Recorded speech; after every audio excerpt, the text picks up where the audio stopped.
Lal 10.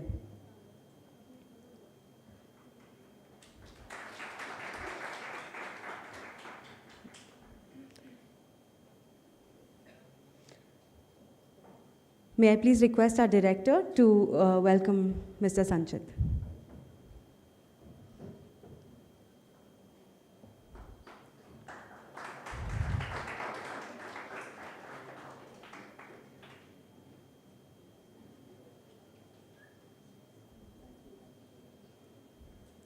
Our second, there's a short video that Mr. Sanchit wanted us to play.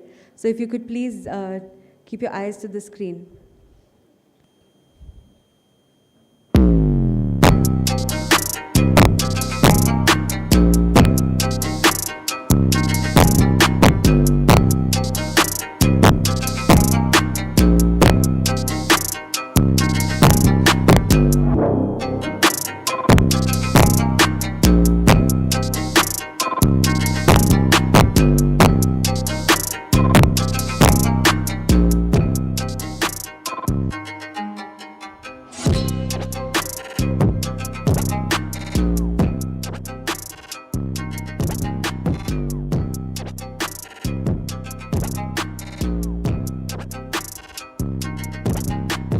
Purchase your tracks today.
Thank you, Mr. Sanchit.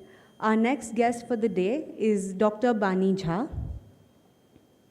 Bani ma'am is a very senior member and a part of the NIFT fraternity.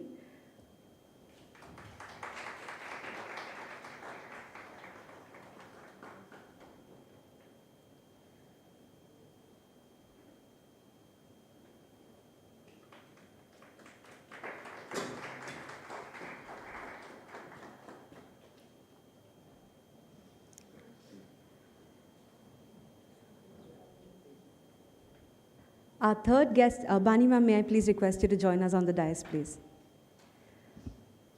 Our next guest today is somebody very familiar to us because she was also our keynote speaker. May I please request our director to kindly welcome Ms. Anshul Malhotra.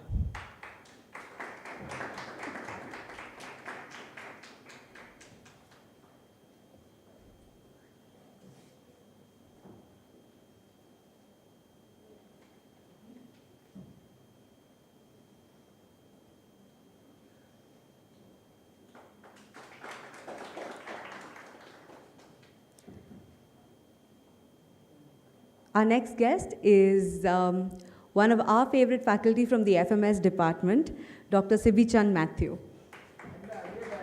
and the former director of NIFT Kangra.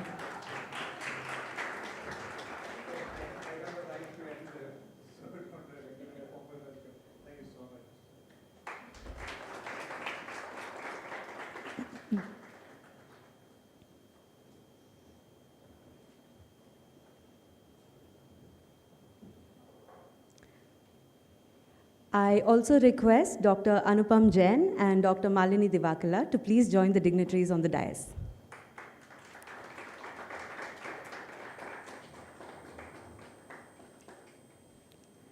I now request our moderator for today's panel discussion, Dr. Paramita Sarkar, to please take us into this event. Thank you.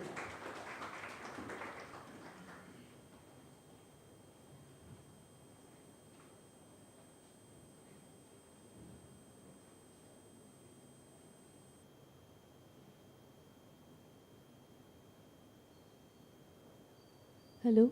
Yeah. Hello, everyone. We welcome you to this panel discussion in National Conference 2022 NIFT Kangra.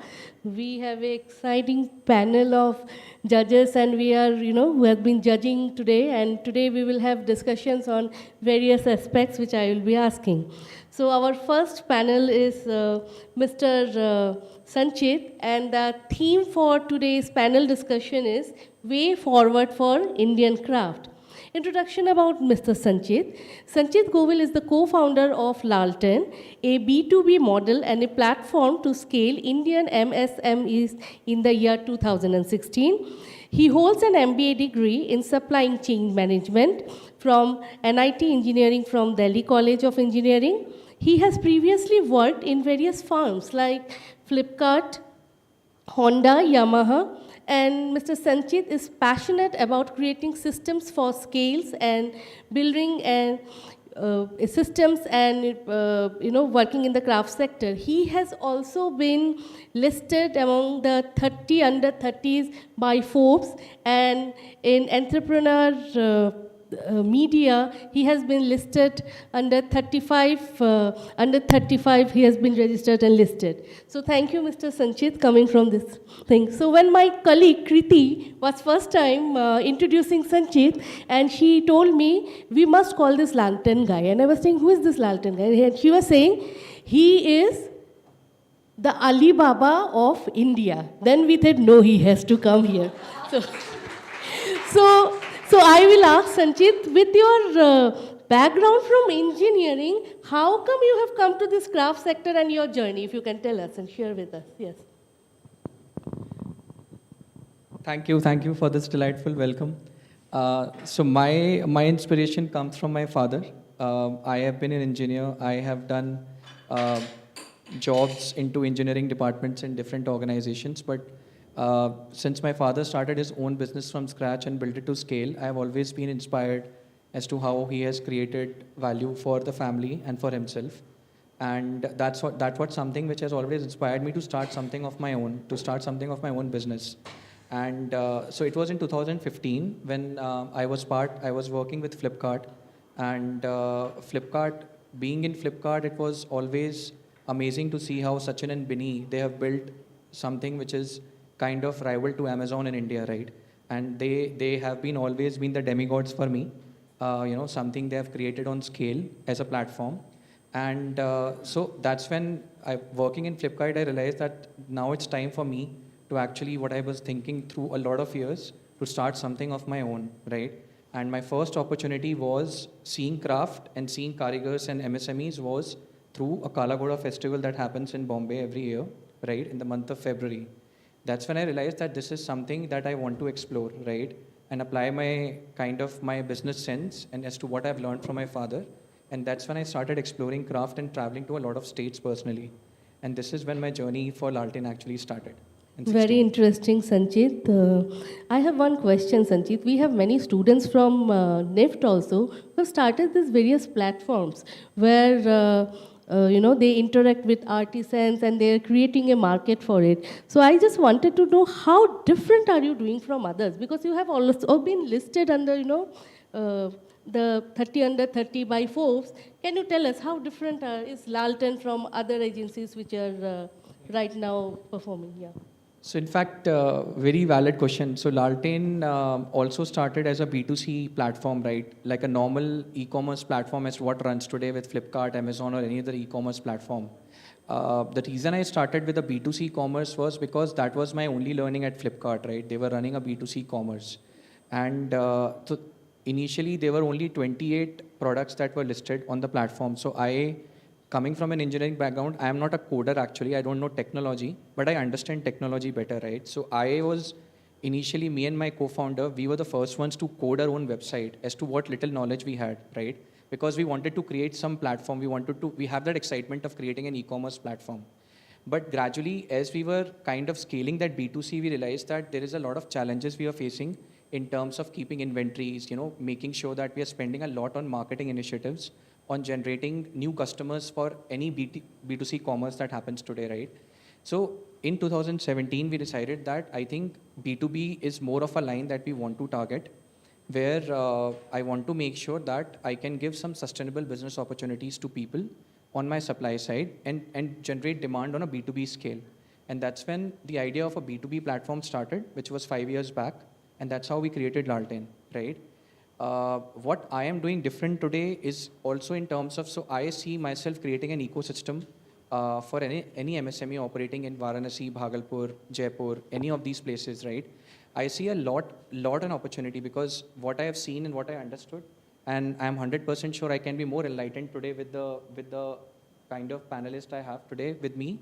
But what I have learned is that in India, handicraft and handloom export has been majorly enjoyed by likes of Panipat, Muradabad, Saharanpur, right? They've always enjoyed and they have that privilege of exporting products and taking a large pie and lion's share of what is happening.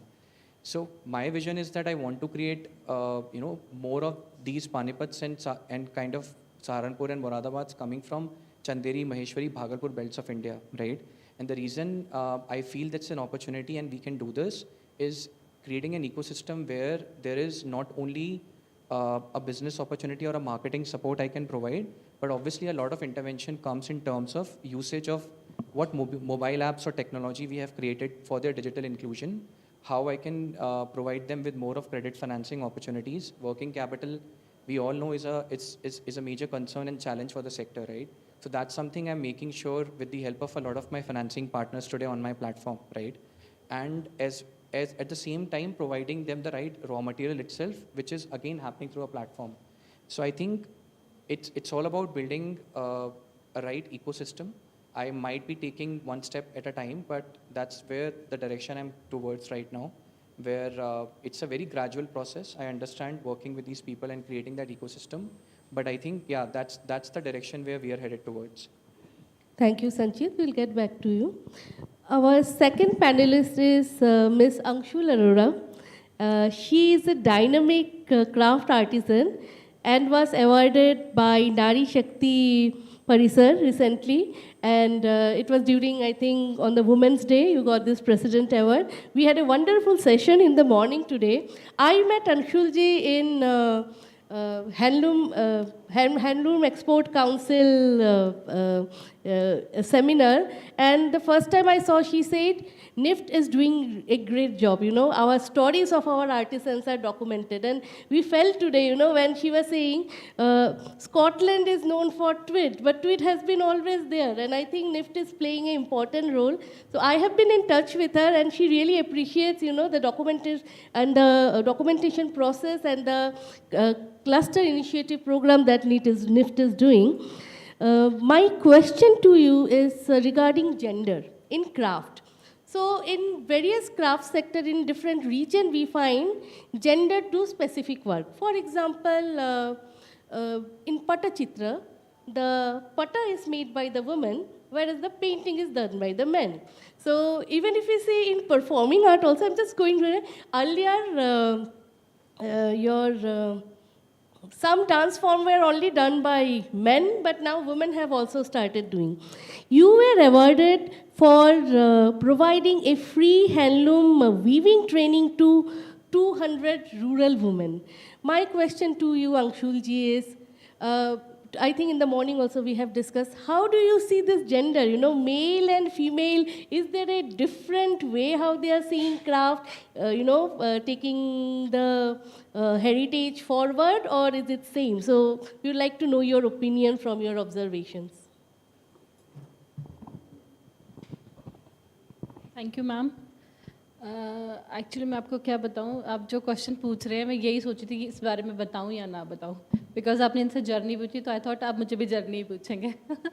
So and you asked the same question which was inculcated in my journey too. I tell you how I started. Every person has a spark कि वो कब कुछ select करेगा that I want to proceed in this field. So when I was in 10th, I wanted to be a scuba diver, nothing to do with textiles. And my unit was started when I was in 6th class. My father started this unit, and we had like 2 charkhas, then we had 4 charkhas, then we had the growth stage happens that way. It's not like a big investment in initial. He did it because he is in government job. So he left his job and started his business. So till 10th, I used to see that घर पे ये चरखा चल रहा है, ये तकली चल रही है, या ये हैंडलूम हो रहा है, but I was never inclined to this field. हाँ, जो वो बोलते थे वो मैं कर देती थी, but from my end, I never used to do that. Till 10th, I thought I'll do simple graduation and I'll leave the house and I'll be a scuba diver or I'll be a research person under sea life. So during my 10th, I was not very keen to do anything. And I wanted to be a painter and an artist life, you know, how artists are. So, but when my father bought second industrial plot and he got a new industry set up. So for congratulating my father, many people came. And one of the person asked my father, because my father has 2 daughters. I am the elder one and one is my younger one. So my friends, some people asked, आपने क्यों दूसरी factory ली? कौन चलाएगा? कि बेटा तो है नहीं, तो कौन चलाएगा? फैक्ट्री कौन चलाएगा? तो 2 क्यों ले रहे हो? एक चलाओ काफ़ी है, दूसरी क्यों ले रहे हैं? And I was serving tea and my father didn't give any answer. कि second unit कौन चलाएगा? क्योंकि बेटियों की तो शादी हो जाएगी and who will handle the second industry? तो I said, अब इस स्कूबा डाइविंग वाले चैप्टर को बंद करो, पेंटिंग वाला साइड रखो and start doing जिससे आप इंडस्ट्री समझ पाओ. And I'm talking about 2000, it's about 2000, exact 2000 the year. And we have no idea what's textile engineering. So I read about designer Ritu Kumar and she came to our unit to buy some products. So I asked what you did to be a designer. She said, I did a textile course and so and so. But in 1999, in Himachal, there was no awareness about textile, what textiles is. So I said, I'll do textiles. And I left my computer engineering seat and I did my engineering from TIT Bhiwani. So you asked about gender thing in Himachal. To be very frank, we don't see such things happening in hills, because in hills, there is no biasing, like, you know, but when we go to the other states, yes, artwork, many people say that if you teach a lady an artwork, no person in the house will sleep without food, because of the artwork, she can gain and earn money. And even when we go to the village, we teach the ladies that you should teach this art form to the men and the women, because, you know, again, I tell you, because of their cattle, because of their cows, they don't want to leave the house. So they have no other option except to weave or to their art form so that they can earn from their house also. So if I say about gender difference, to learn all this, I've never felt this way, because if we talk about Kinnaur also, in Kinnaur region also the women are on the prominent side. When I travel to northeast, in Manipur also, if you see a woman, she is in their shop, she is in the field, she is there. And the scenario has changed because, you know, I think women has more patience to do some artworks. So if I talk about textile industry or the painting industry, women are more on this part. Yeah. Thank you, Anshul ma'am. I was just thinking scuba diving and Dhwaladhar Hills. So where is the sea? So I can understand, you know, your inspirations coming. I would also like to mention ma'am's husband is also a Shilpa Guru awardee. And so there is equality in gender in terms of weaving, which is being done. Thank you so much, ma'am. Thank you so much. Okay. Next, we will go to Dr. Professor Bani Jha. She is a senior professor and former dean academics in NIFT New Delhi, an educator and design consultant. Her integration in social culture as of India's fashion include identity fashion educator and sustainable design. She has presented and published conference papers, books, chapters, reference journals, authored, edited, prescribed textbook on fashion for National School Board and universities. We welcome you, ma'am. And she is a very kind-hearted person who understands students very well. And ma'am has been working in various projects. And I still remember the the presentation that you gave in international conference at NIFT in Delhi. So I thought, you should be here also and, talking about it. Ma'am, my question is, if you think of craft, craft is something which is handcrafted, practiced from generation to generation, and is region-based. We see a lot of modern developments happening, whether in terms of process, whether in terms of tools and techniques. I think today also there was a discussion among how to, whether digitalize or, machine embroidery. The dilemma is also craft takes time, because there's a time bound and it is, handworks needs time. We also had session, you were not there, where HCL came and they say, there are various CSR projects they are doing.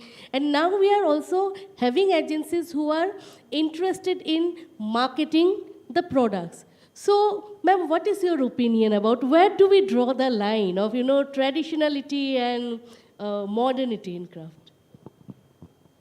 Thank you. Thank you for the question. So, when we talk about crafts, we tend to immediately zoom in on artisans and craftspeople and consumers. In the last couple of years, I have been also trying to, I've been increasingly aware that the corporate sector is also playing an important role. Let's take the example of Tata and Antaran, the kind of initiatives that Tata has taken through its Antaran initiative is it's an organized system, highly commendable, remarkable work.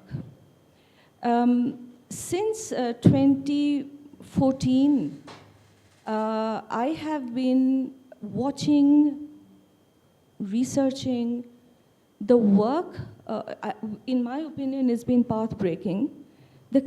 An initiative taken by Arvind Limited. And this is about manufacturing, initiating, envisioning, and helping the development of a fabric called khadi denim. Now, we know that denim is something which is essentially American in origin, started during the gold rush, and it is a symbol of the American entrepreneurial spirit, and it is, in my opinion, by far the most democratic garment across continents. It is difficult to think of a country where people do not wear denim, jeans,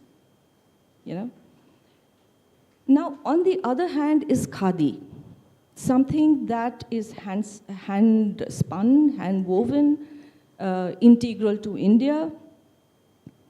And we have this quintessential image of Gandhiji spinning on the charkha. But the point is that khadi has been a part of the Indian hand-woven textile narrative long before that. Gandhiji just took that narrative and gave it a completely different spin when he associated it, linked it with Swaraj and Swadeshi and Ahimsa. Now, Arvind Limited has been has been one of the pioneers of commercial denim production. Now, India, as we know, the garment industry as such, and indeed the textile sector, the export part of it, the specifications come from abroad, and India has been a manufacturing country. And that is what Arvind Limited has also been doing until around 2009, 2010, Arvind started envisioning a different scenario. Creation of a denim which is Indian in spirit, the aesthetics are Indian, made in India, and something that will have a sort of a global resonance, not limited to India. So it'll reach out to people across the world. So there was a lot of research and development that went on for about 4 to 5 years, from approximately 2010 to 2014. And because Arvind Limited has its own, it's one of the biggest, perhaps the biggest, textile and fashion conglomerate in India. So it, on one hand, was the commercial denim, which right now, I think by 2028, it is estimated that the denim production in India will be about 1.61 million USD. So that's a lot of money. So on one hand are the commercial considerations, but on the other hand is a dream, a sapna, to make something absolutely quintessentially Indian. And for that, the critical word was collaboration. Not to be alone in this endeavor, but to think, how can we collaborate? So Arvind Limited got in touch with KVIC. As we are aware, there has been a presentation earlier today, a very, very good presentation on KVIC. And KVIC is the only organization which is authorized to certify Khadi as Khadi. And so the collaboration was between Arvind Limited, KVIC, and because KVIC works with other intermediaries in different states, so working predominantly in Gujarat, that's how the initial conversations began. Now, Arvind Limited has a certain amount, sustainability is at its core as a credo of the organization. And it also, amongst other things, grows GOTS certified cotton, GOTS. But at the same time, Gujarat has another kind of cotton, which is the rain-fed cotton. It just grows naturally, which is very critical considering the fact that it is absolutely indigenous. It doesn't require fertilizers, doesn't require any particular amount of attention. It just grows naturally. It's, of course, a short staple fiber. And it also, when you dye that Kala cotton fiber, it takes in the dye very well. So there are two kinds of cotton, therefore, that we are looking at. Three kinds, actually. One is the GOTS certified, high quality. One is the regular, and the third is Kala cotton. So what Arvind Limited has been doing through a process of R&D, showcasing it at Premiere Vision in 2014, and in 2013, by 2016, I think it got its first award as an honorary Best Denim Award. This was in the Kingpin's exhibition in Amsterdam. So there was a sort of a buzz happening about Kala cotton. What is it? And so now who was going to make Kala cotton? Because commercial denim work was going on in any case. So they needed to find an organization that could weave this, convert this Kala cotton or any other regular cotton into Khadi denim. So what it really means, denim actually has something called a twill weave, as we know. But weaving to make it authentically Khadi means it had to be hand-spun and hand-woven. So to hand-spin it, to hand-weave it, but to make it commercially viable. Now that was the challenge. So they needed an organization that would be able to comply with the technical specifications of weaving this. I'm not going to get into the details of it. But what it really meant was that this organization, currently this process is being done by an organization called Udyog Bharti, which is in Gujarat, in Gondal. And they identify weavers, they train the weavers with the support of Arvind Limited. They have all the spinners are women. There are about almost about 100 spinners, but weavers are about 15 or 20 because they had to be trained with to a very, very high extent there, and they weave on looms. These looms are in the homes of the weavers. And this process is monitored, and it is woven in the homes, and because the fabric is inherently very fragile, so it has to be constantly monitored and all of that. On an average, a weaver can weave only about 5 to 6 meters in a day, which is not really too much. Keeping in mind that Arvind Limited is producing about 110 million meters of denim annually. So if you look at the numbers, the difference in the numbers here. So anyway, so this fabric is then woven. It is dyed, natural dyeing through a process of no chemical dyes, natural indigo dyed. And then it is, only limited quantities are available. The process of extraction, process of drying, an ancient fermentation, fermentation dyeing process, which is practiced only in this organization called the Colors of Nature in Auroville, and some other organizations that use other forms of natural dyeing. And then what happens with this fabric? It's a limited amount of fabric.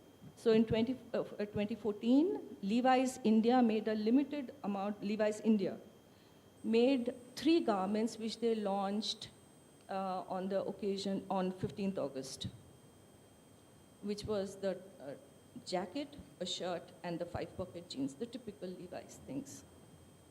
And also this, now of course we are seeing that very recently, very, very recently, last year as a matter of fact, Patagonia, the brand which is the numero uno brand globally that makes, that is associated with the highest standards of sustainability.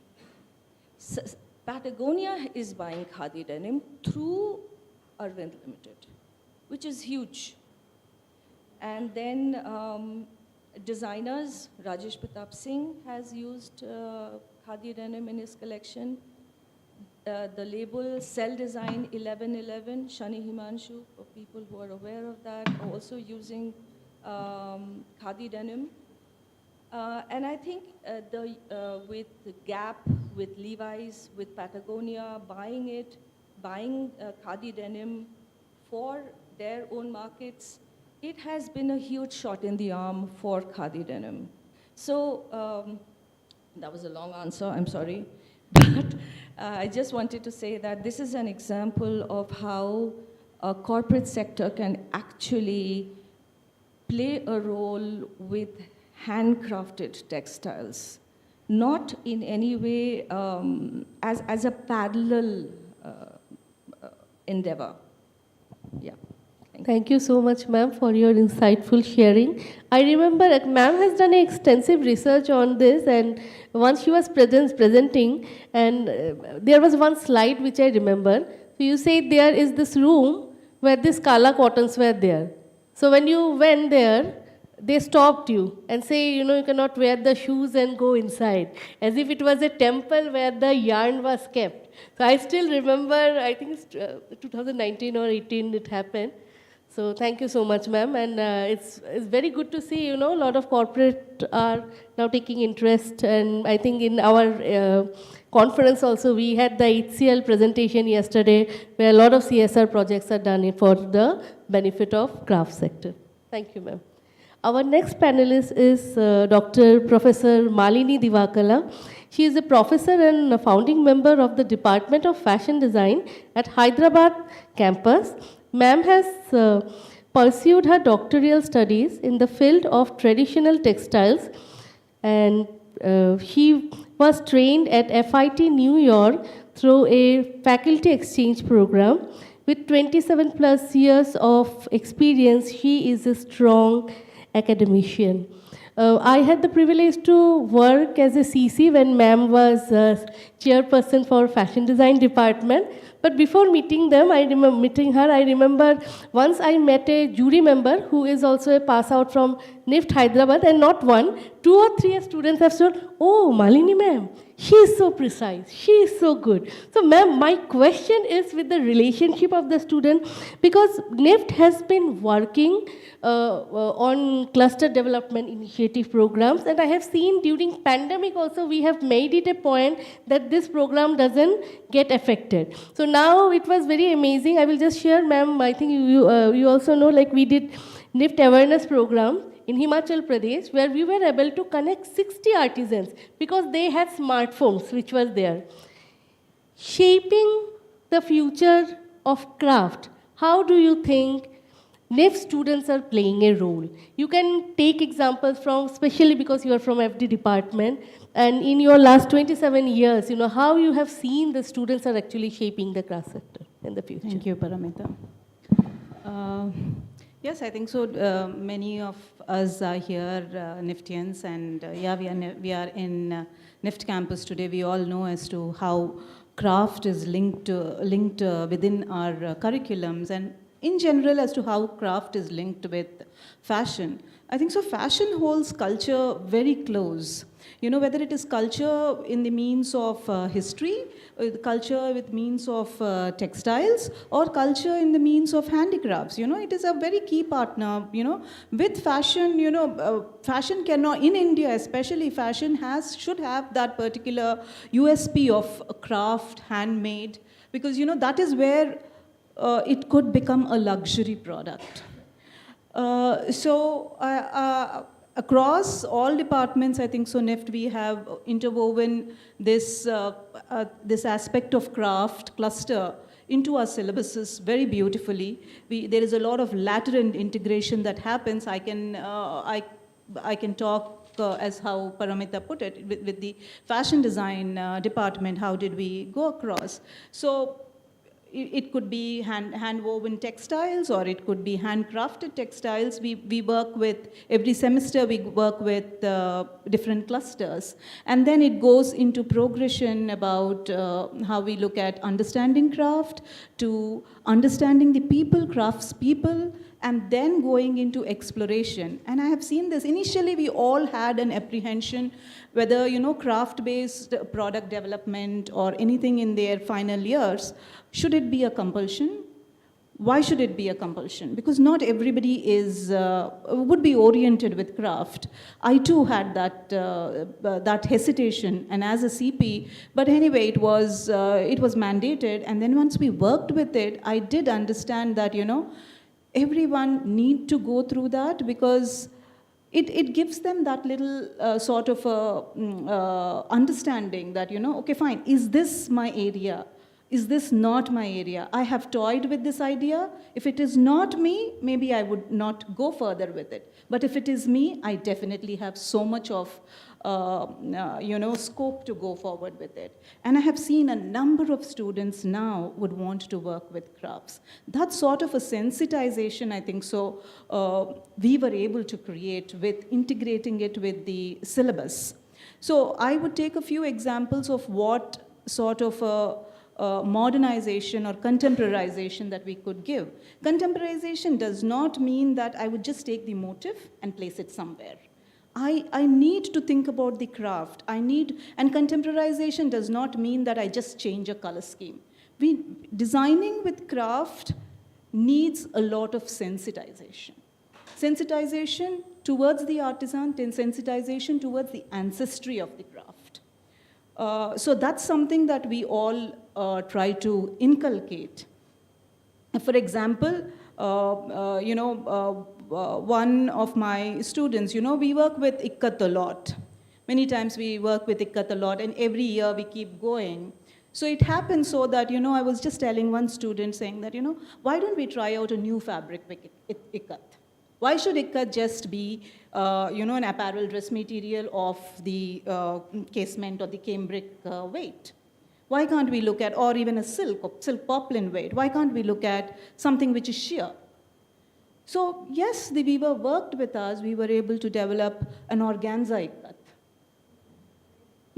So it is a very slow process. It took us a year to develop it, and we could not develop too much of a material for it, So that stopped at the experimentation stage. But then, the weavers are willing to experiment, if we given the time. So last year, because of the pandemic, because you were mentioning about the pandemic, yes, 2 years during the pandemic, we did have a lot of issues as to how do we conduct this. But yeah, technology has made it very, very convenient for all of us, though we were not able to touch and feel, but definitely we were able to connect heart to heart, I think so. So yes, many students did participate in, teaching them layouts, photographs, only through video conferencing techniques. And last year, Weaver Service Center, we were able to work with, in one of the clusters where there is one particular sari of Telangana, which is called as the Gullab Sari. It is it's a very humble sari, I would say. Not that, it's not a fashion statement or something like that. It has not gained so much of a popularity that way. So, but then Gullab Sari slowly, with governmental schemes and things like that, it changed its form. Now, the moment we say Gullab is a milkmaid. So it is the motif which the sari is being called as. So maybe it is probably the only textile which is named after its motif rather than any other aspect. So it is very limiting that way. So we said, why don't we change it? So we worked with the Weaver Service Center. We said, why don't we make it into an apparel material? So that's how, so these are keeping the essence of the crafts the same. We try to make it more palatable for the new age customers. Definitely people will take it. Not many might want to wear the same saris, though they might enjoy it, but it's not really comfortable. So Weaver Service Center and all are experimenting different types of Gullabamas in a linen, most probably, in a silk. So that's how it is slowly shaping up. And I think so NIFT is doing, at least, from what Anshul ji also said in the morning, that's a good credibility, I think so, for us to take. Maybe we are doing a good job then. All right. That's it. I hope I was able to answer the question. Thank you so much for sharing your experience. For people who are not from NIFT, I would like to say for the 4 years, it is mandatory for NIFT students to work in various craft initiative programs like Artisan Awareness Week, Artisan Demonstration. We have craft documentation and research, and again developing craft-based design projects. Thank you so much, ma'am. Our next panelist is Dr. C.V. Chan Matthews. Sir is a professor at the FMS department of NIFT New Delhi. Post-completion of doctoral degree and Masters of Degree in Economics and Business Administration, Sir has pursued highest specialization education in fashion management from the School of Fashion Management and Design at Amsterdam. He has been selected by International Relations Committee of International Textile and Apparel Association USA for receiving Genitals Visiting Scholar Practitioners Award for the year 2021. Sir was awarded in recognition of his leadership from the Indian side of a 3-year India collaborative research project funded by USIEF. We welcome you, sir. My question is going to be, you have also been the former director of NIFT Kangra, and when we are thinking of craft, Indian craft in future, your stay in NIFT Kangra during, I remember, sir was in an additional charge, but he came every week. And he will never sit in the office. He will go to different agencies, home, and see, if we can collaborate, tie up, or bring project. It gives me immense pleasure that, right now we are doing various craft-related projects in Chamba with UNDP and yes, I think even in helping in the acquiring of GI for Kinnori jewelry. Sir, what was your experience? How do you think NIFT Kangra can play a very important role with the collaboration with state government and projects? Good evening, everyone. In fact, it gives me a great pleasure to be among you. In fact, I congratulate you and your team, led by Mr. Akash. Look at the time and look at the eagerness of the audience, the participants. I mean, nobody's worried and bothered about the time.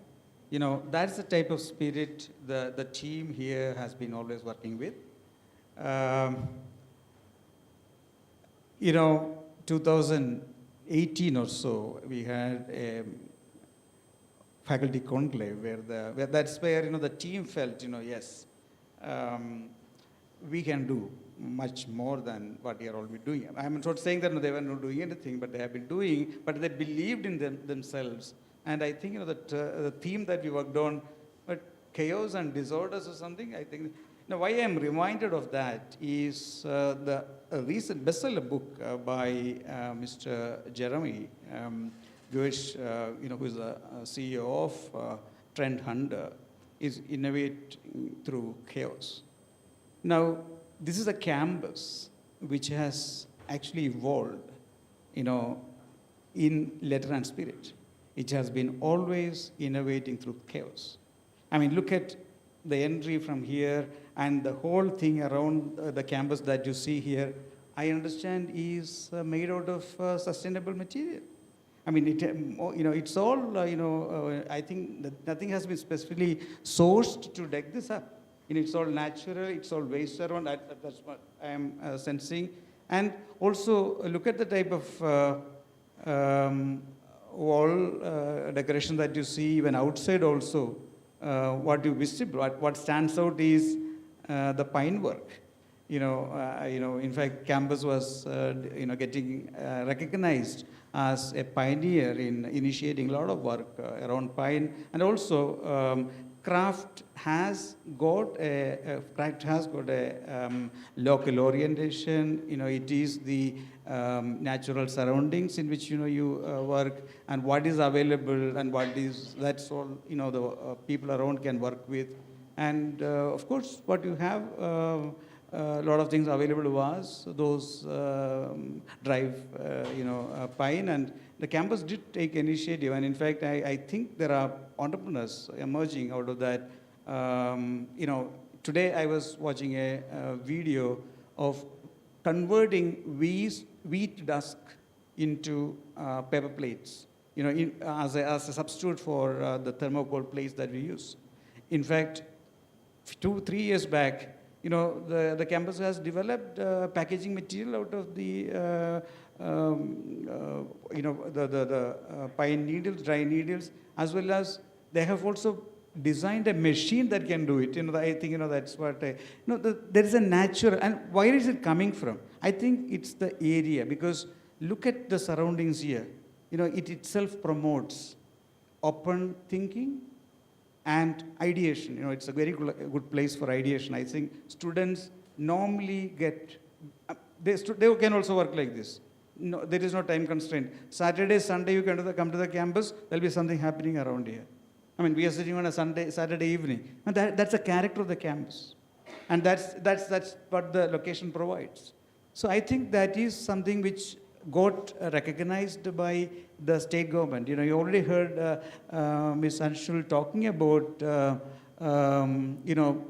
there is no other way, because, we are equal here. I mean, the state has got something in it which naturally promotes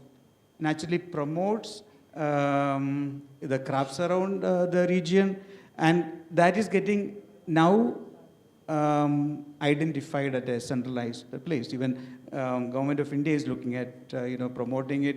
In fact, one of the first time our team was participating in a national conference, they took the team, the whole pine work was showcased in a fair in, and again, thanks to the team here, that's what I'm saying. It is, and it got recognition not just within India, but international buyers, who visited the fair, I took note of it, and they were followed, queries, to convert them into big orders. Of course, when you work into craft, that is where, again, I'm also taking a couple of minutes more to go over the questions that you have raised with all of it. What is interesting to see in Mr. Sanjit is, he's also, in fact, what technology has made is taking away the role of intermediaries. So the process of disintermediation has happened because, today, what brands are going direct to consumer, that's the trend. It's not today's trend, that's something which Dell started. But then you also have something called a re-intermediation happening. Now you see more, and I mean, not just the LAL 10, but also Udan and firms like that getting into, because there are firms that are required, and because artisans, they only know crafts. They do not even know, I mean, initially what they created, that was for their own. That's all they could do. Nothing else, they knew to do. But then there was a requirement for market. In fact, Dr. Malini was talking about luxury. Now, when you see a shrinkage in looms, you see shrinkage in weavers, you see shrinkages in artisans. Whenever there is a scarcity from a supply side, the demand, market normally adds, willing to pay a premium, willing to give more money there. That is what is, and also see any leading designers that you, yesterday Dr. Vandana in her introduction was talking about Madam Pupilche, why did she named it as NIFT, not as a craft institute but as a fashion institute, and what the change has brought in. Every designer that you took, without artisans, without craft, there is no real fashion.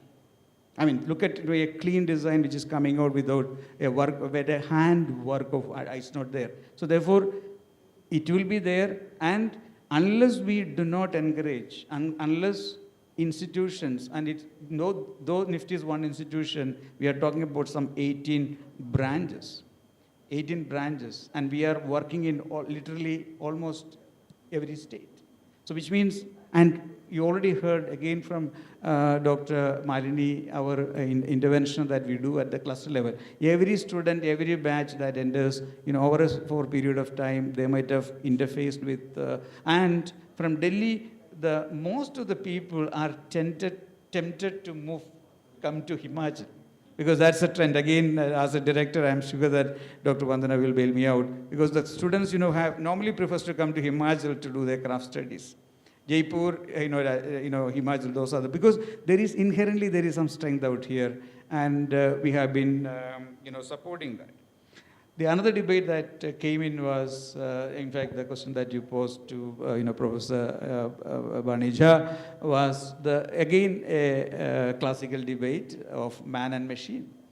Now, you have to see that any change that has happened in our society might have happened because there is a technological change.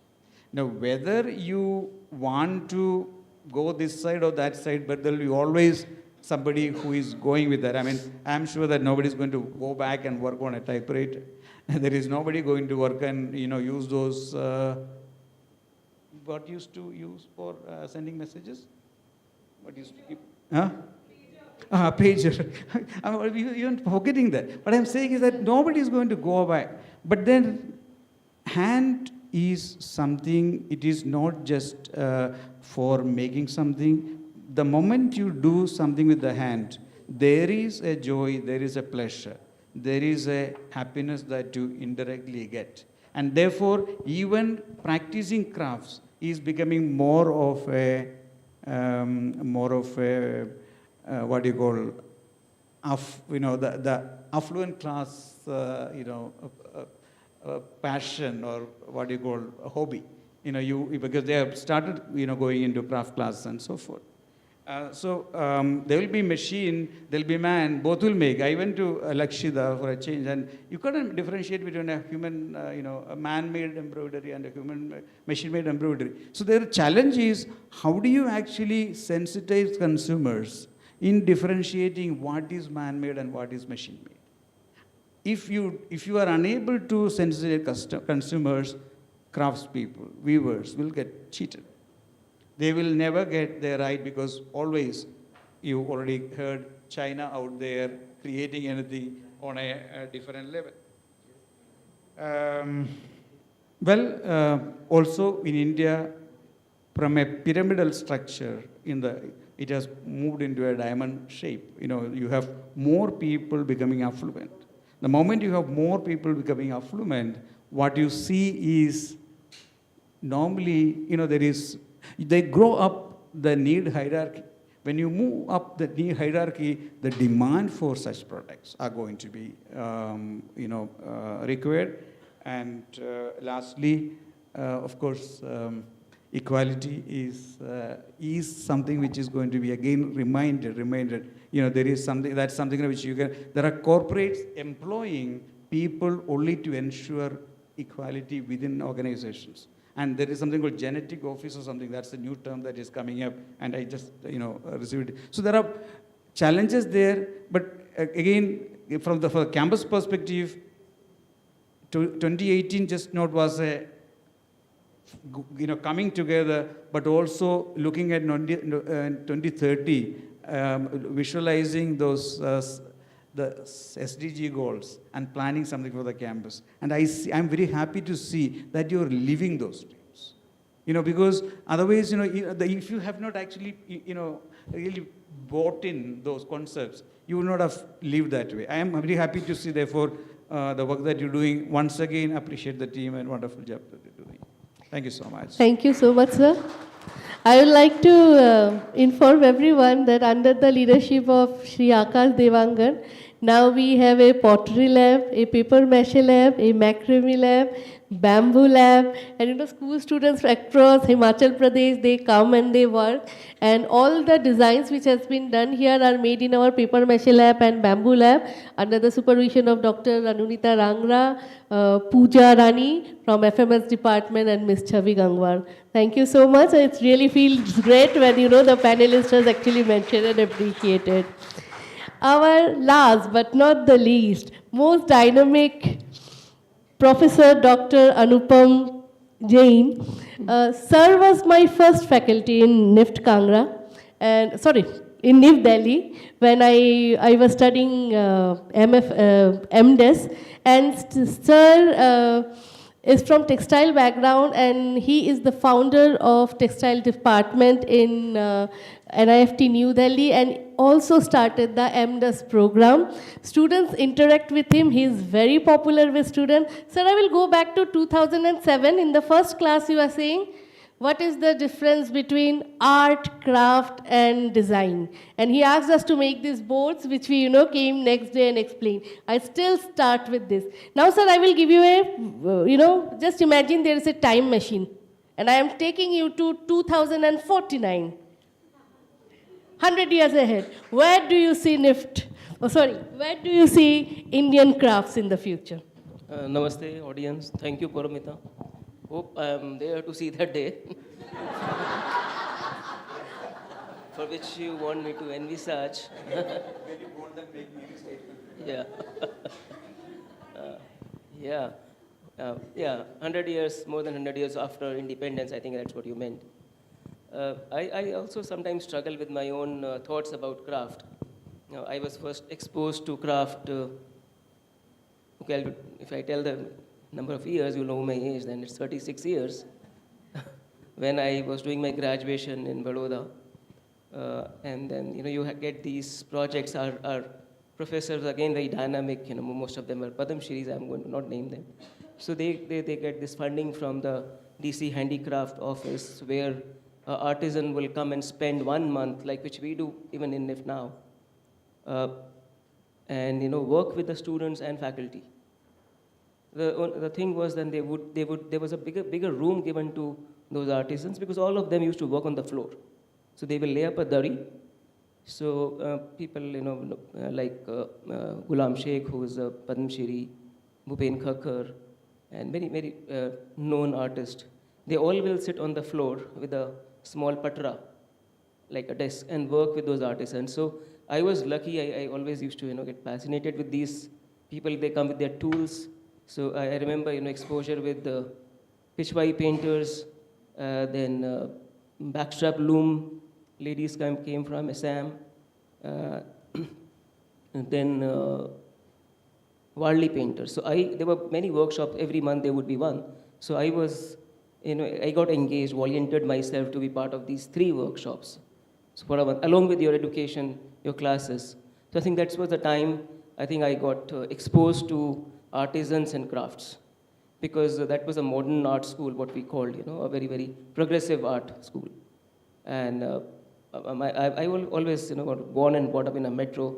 My family, most of them are from civil service. So we never had an opportunity to be in a small town. Even if my father is posted somewhere, we will be in a city. So that, I think, was quite a fascination for me to see, artisans coming in, working in dhoti or something, working, sitting on the ground, putting their small tools. I think that is where I got a little fascinated and keen. So once I finished my graduation in Baroda, I asked my faculty that, what should I do? Shall I go and do my master's abroad? Or I still like to work with these people. So then I think when they were suggested, why don't I go to NIT, though it's a contemporary design school, but works with a lot of philosophy of Indianness. So their philosophy was, design in Indian context. So I think these in NIT, Fine Arts Baroda, was, I think, the foundation stone which gave me, the insights about Indian traditional crafts. So yes, in 2049, it is still going to be there. Though I personally always struggle myself, because when I went for a cluster as a student that 30 years ago, still the same questions that my students. 2 weeks ago, I was in Patiala and nearby villages with students of FC5 semester when they were on their research trip. So the question still comes that young generation doesn't want to take up. So what will happen? Like many of us been talking in the last 2 days, whether this craft will be there or no, whether it will languish or no. So sometimes I feel that it may languish, because this is my view. Maybe we can think about it. Sometimes I feel we are selfish. We don't want them to come out and grow. We say, no, you stay in village, you practice this, whereas I will study in a better school, I will travel abroad, I will look at your work and write a paper on sustainability, whereas they are the one who practice sustainability. Whereas I, still use a car. I do talk about sustainability, but I don't use metro, which many of us do. So, that kind of approach many of us has. But in spite of that, because of that diversity that we have in our culture, somewhere, whether we are doing this, whatever lifestyle we follow, we still wear sari, we still wear kurta, we still wear jutis.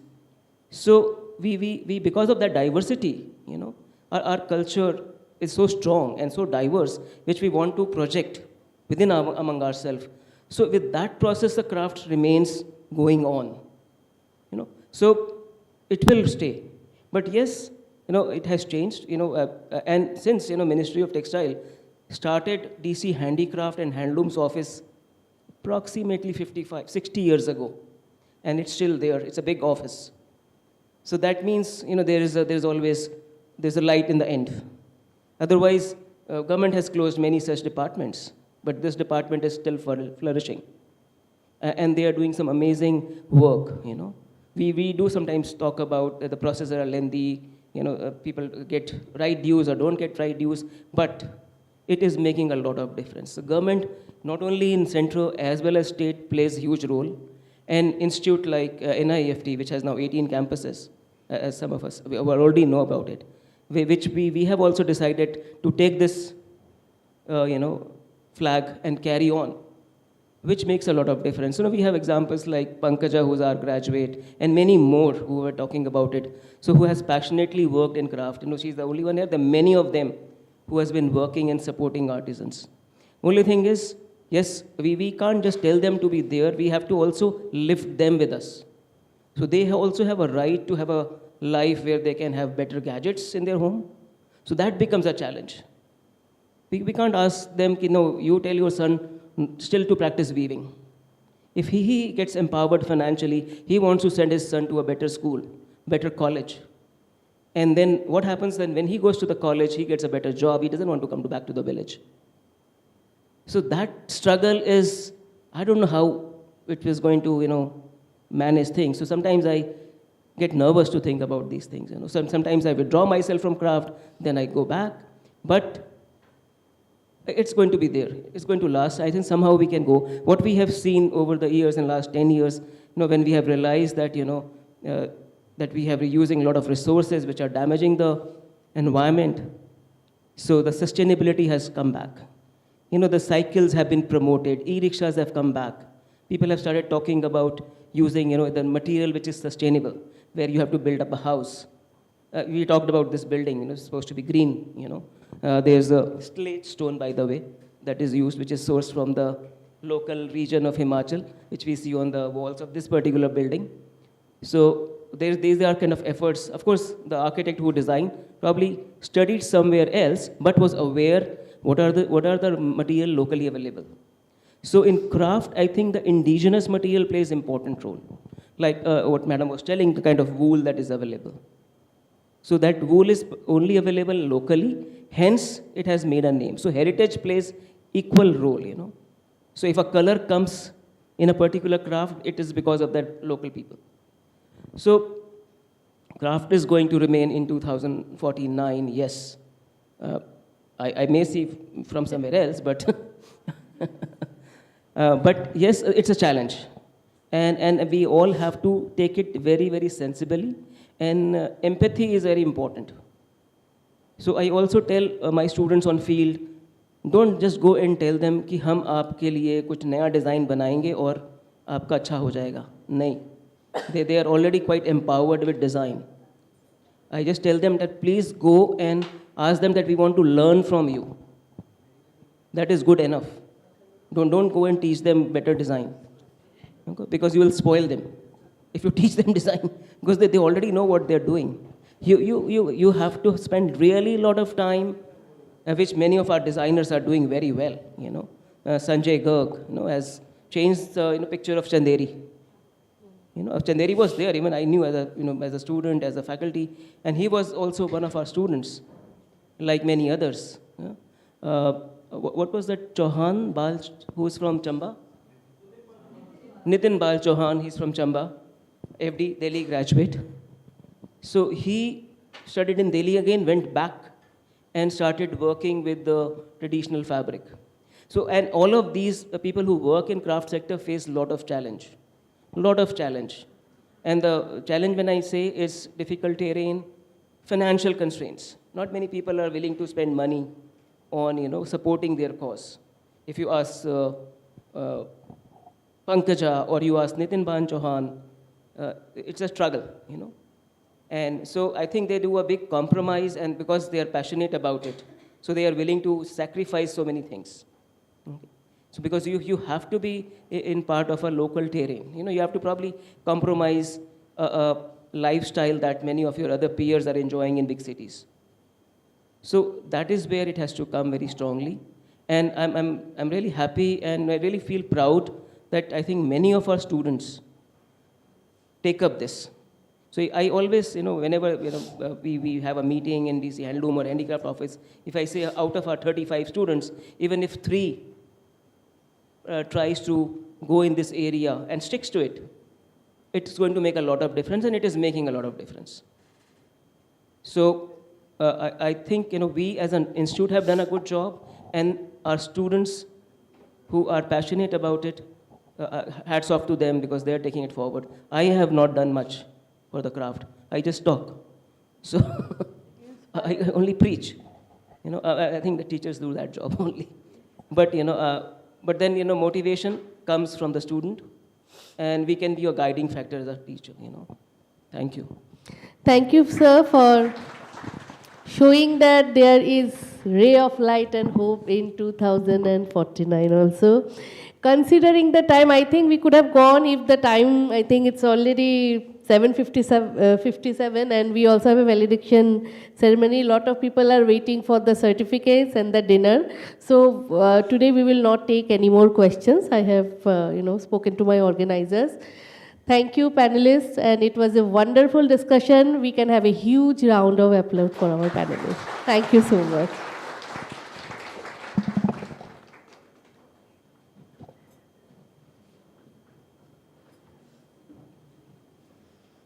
All ready for, I think, what we've been waiting for all day, the valediction ceremony. All ready for, I think, what we've been waiting for all day, the valediction ceremony. We'll just take a couple of minutes to get everybody on board, particularly the camera people, because this session will also be broadcast live on YouTube for all our friends who are not here with us right now. I would request our guest, Mr. Sanchit Govil, to please give out these participation certificates to our delegates. Mr. Sanchit, please could you come to the dais?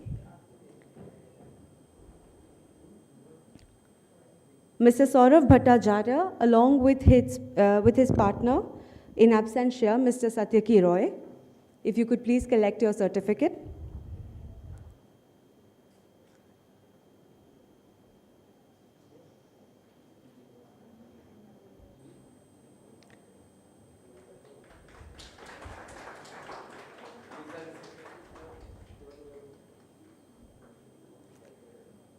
Ms. Janaki Devi Bhaskar.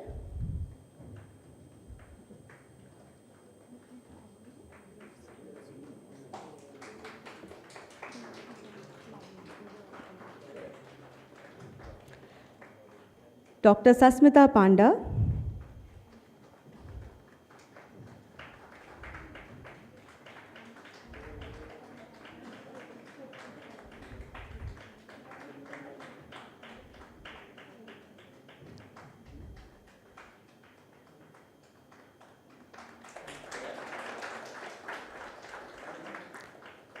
Ms. Manpreet Kushwaha.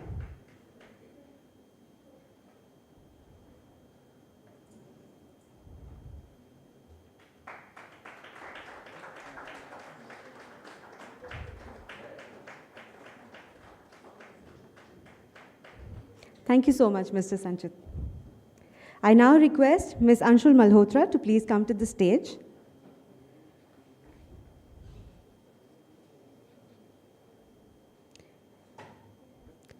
Mr. Saurabh Garg, along with his partner in absentia, Mr. D.P. Chattopadhyay.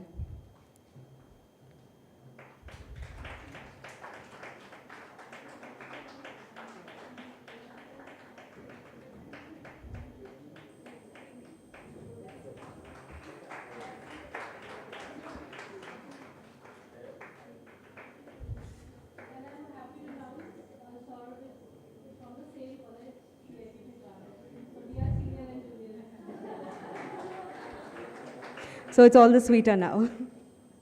Ms. Ekta Gupta, with her co-author in absentia, Dr. Vandana Bhandari.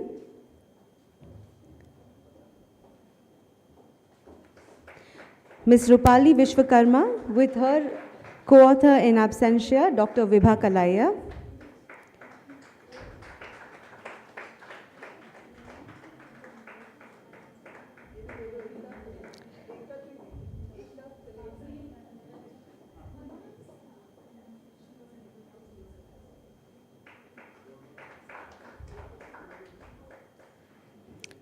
Ms. Pallavi Gaur, with her authors in absentia, Dr. Suruchi Mittar and Professor Sudha Dingra.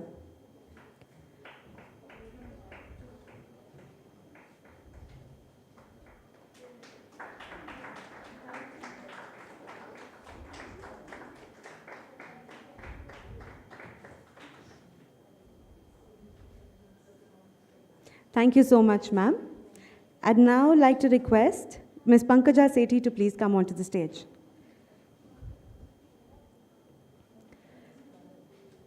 To hand over the certificates to Ms. Kaushalpreet Kaur,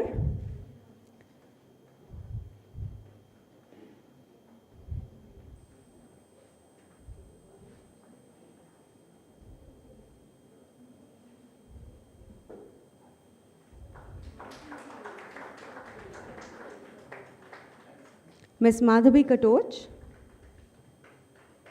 in absentia. Ms. Jyoti Navlani, with her co-author in absentia, Dr. Reena Bhatia.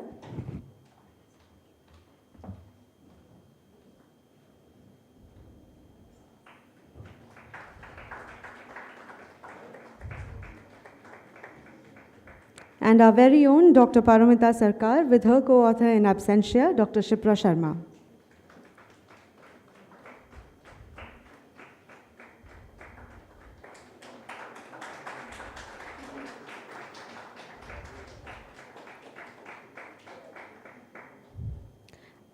Thank you so much, ma'am. I now request our Dean, Dr. Vandana Narang, our Director, Shri Akash Devangan, our former directors, Dr. Sibichan Matthew, Mr. Bala Siddhartha, to please come onto the stage.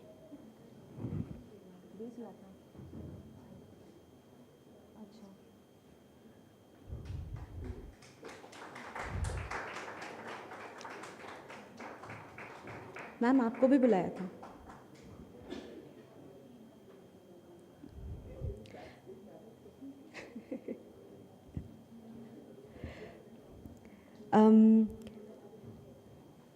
The participation certificate for Ms. Rupali Vishwakarma as well as her co-author in absentia, Dr. Divakala.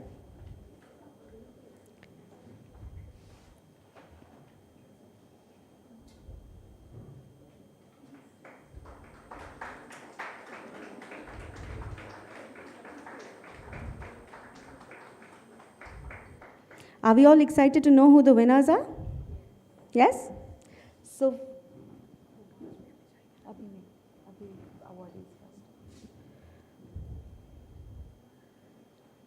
our first winner for the track Connecting Communities. Any guesses? The very first plenary session that we had here yesterday.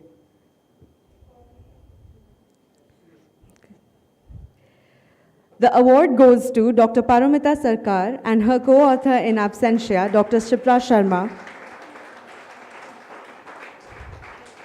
They take home a whopping cash prize for their paper titled Livelihood Development, Conservational Project for Artisans Practicing Handicraft and Handloom in the Lahore Pangi Landscape, Himachal Pradesh, India. Our next track, Creative Interventions. The prize, this happened today in the afternoon.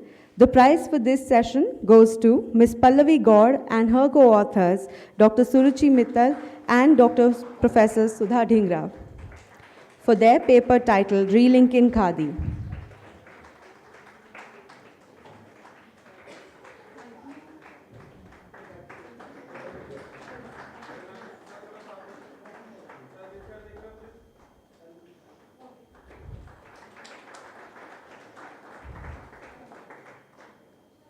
For curating crafts, the award for the best paper presentation goes to Mr. Saurabh Garg and his co-author in absentia, Dr. D.P. Chattopadhyay.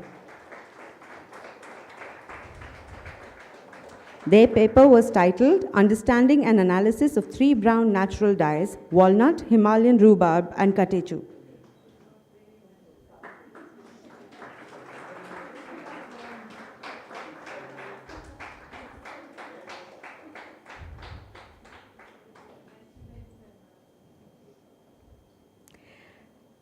Thank you so much, Sibi sir and Bala sir. Can I please request Dr. Malini, Dr. Anupam, and Dr. Bani Jha to please come onto the stage?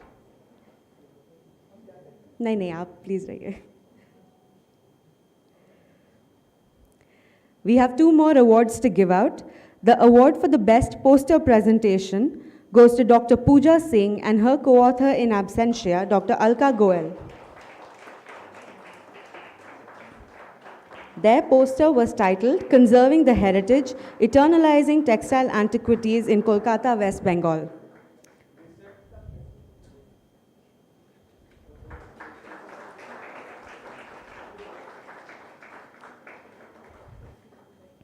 In the video presentation category, where we had mixed themes because some of our participants were not able to be here, the best award goes to Mr. Harish Kumar, Mr. Arun Kumar Ji, and Dr. Anupriya Singh for their paper titled An Approach Towards Sustainability, Cheryl Scroll Paintings and Masks.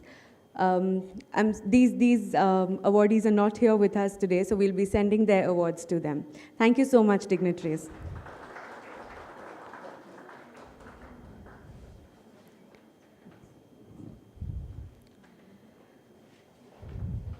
This national conference was a huge project for us because, like I mentioned earlier, we went from concept to event in less than 5 weeks. And yes, there were a lot of things we could have improved along the way, but I think we'd love to say thank you for the support that was extended to us in making this a reality.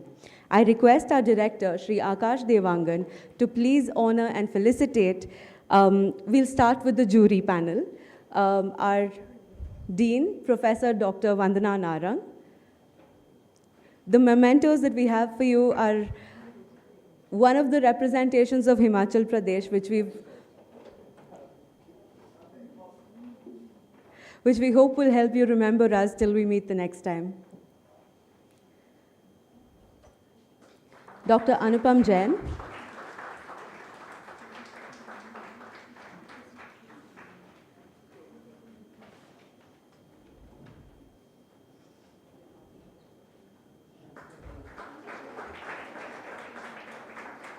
Dr. Bani Jha.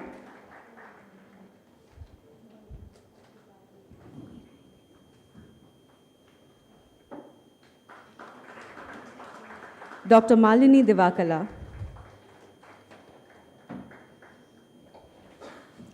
Thank you so much, jury members. You were an unimpeachable part of the process.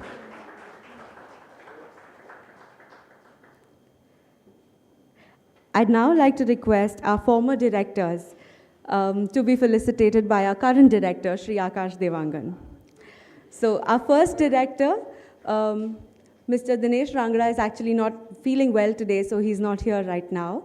But our next director, Mr. Bala Siddhartha.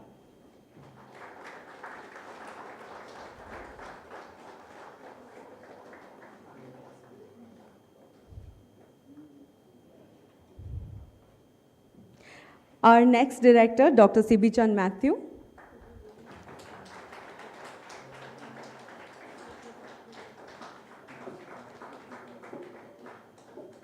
May I request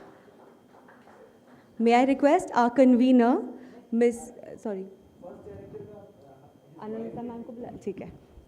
So, may I please request Dr. Ananita Rangra to please collect the token on behalf of our first director, Shri Dinesh Rangra.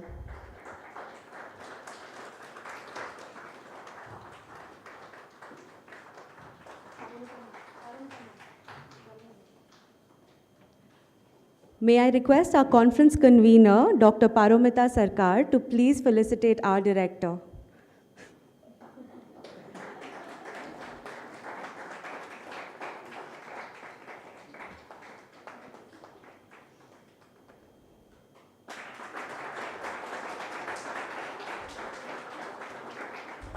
And now to the sparkles of our event. May I request Dr. Babita Bhandari to please felicitate our guests, Ms. Anshul Malhotra,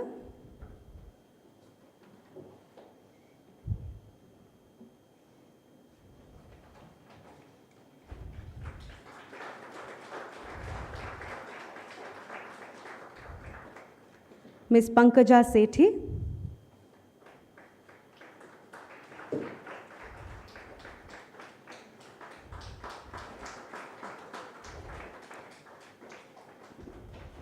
and Mr. Sanchit Govil.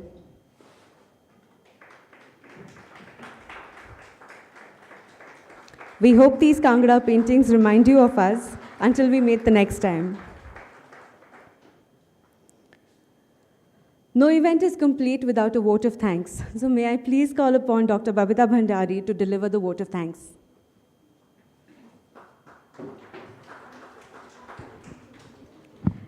Indeed, a very long day. Good evening, everyone. So, considering ourselves as the textile heritage guardians, we were brainstorming on the ideas to celebrate Handloom Day 2022 in a unique and big manner. So, what could have been better than bringing everyone together and laying down a framework for the sustenance of handloom and handicraft sector? There came an idea of organizing a national conference on Indian handloom and handicrafts and with the objective of taking best ideas from all the academicians, the researchers, and the craft practitioners. After successfully achieving our objective within the limited time span of 2 days, here I, Dr. Babita Bhandari, would like to thank on behalf of the organizers. First and foremost, I would like to thank the visionary behind the event, NIFT Kangra Director, Mr. Akash Devangan, IRS, without whom we would not have thrived through the challenges which came along the way. Please accept my heartfelt gratitude for your endless support and encouragement throughout. Next, I would like to express my immense gratitude to DG NIFT, Shri Shantmanu, IRS, for his support and providing much needed approval for the conference. Now I would like to thank Dean Academics, Professor Dr. Vandana Narang, for acknowledging the importance of the event and gracing the event with her kind presence. We are highly obliged for your presence, ma'am. Now, please give a huge round of applause for our keynote speakers who not only accepted our invitation to be a part of the conference, but also shared their valuable and enriching experiences with all of us. Laila Tyabji, who was so excited to be in NIFT Kangra, but could not make it, we are very thankful for the generous message she sent us. Ms. Pankaja Sethi for sharing her inspiring journey of working with the craft communities. Thank you, ma'am. Presidential Awardee for Nari Shakti, Ms. Anshul Malhotra, for showing her wonderful work in the craft revival. I thank you for your presence, ma'am. Now, I would like to thank our esteemed jury panel who played a crucial role in raising the standard of the plenary sessions by asking insightful questions and critically and patiently evaluating all the paper and poster presentations for the past 2 days. Professor Dr. Vandana Narang, Dean NIFT, Ms. Dr. Malini Divakala, Professor NIFT Hyderabad, Dr. Bani Jha, Professor NIFT Delhi, Associate Professor Bala Siddhartha, NIFT Kolkata, Dr. Anupam Jain, Professor NIFT Delhi, and Dr. Sibichin Matthew, former Director in Charge, NIFT Kangra. Thank you once again, all the jury panel. I also like to extend my thanks to founder of Laltain, Mr. Sanchit Govil, for gracing the occasion on time. I would like to thank all the panelists for their wonderful insights and for sharing their valuable experiences with all of us.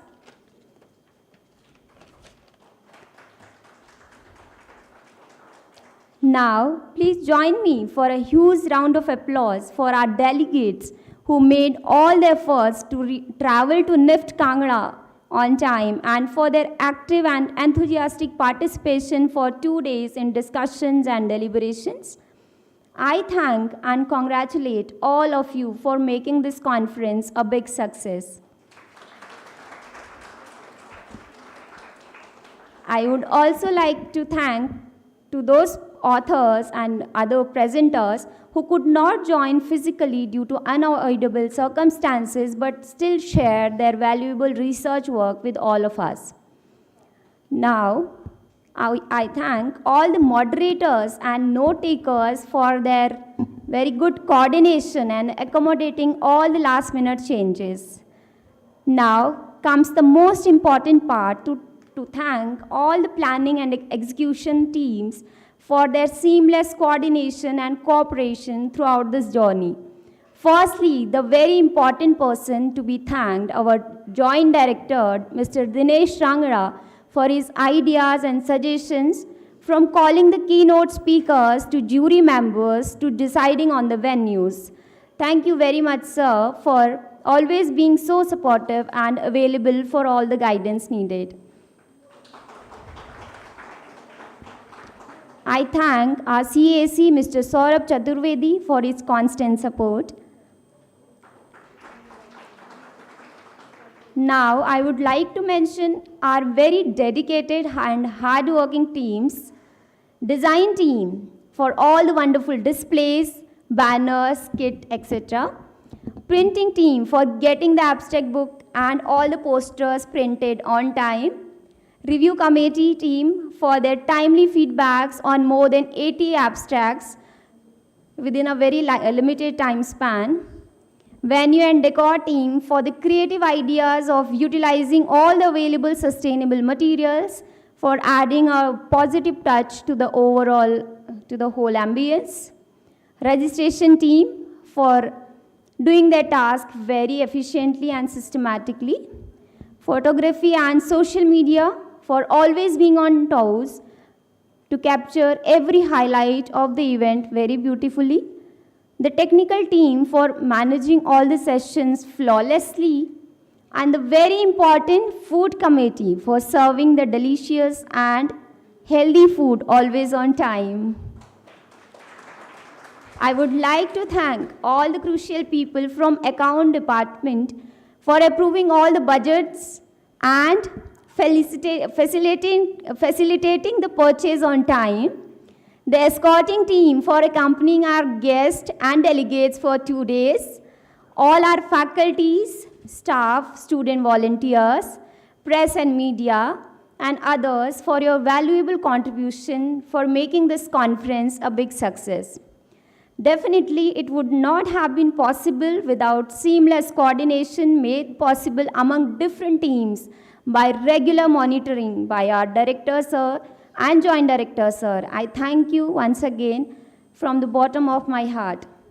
At last, I would like to thank our core conveners, the enthusiastic Dr. Paramita Sarkar, the very talented Ms. Kriti Srivastava, and the dedicated Ms. Deepshika Walia in absentia, for your determination and perseverance till the end. Joseph Worthlin has said, some memories are unforgettable, remaining ever vivid and heartwarming.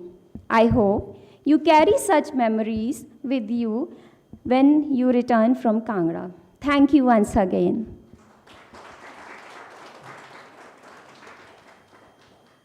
Thank you so much, Babita ma'am. I think that was adorable and we all agree on that. And of course, our fourth convener, Dr. Babita Bhandari, if we could please have a hand for her.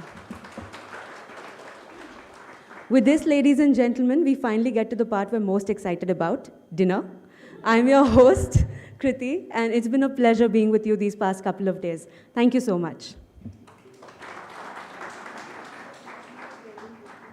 The dinner venue is the 4th floor CATS building, which is just the floor beneath this.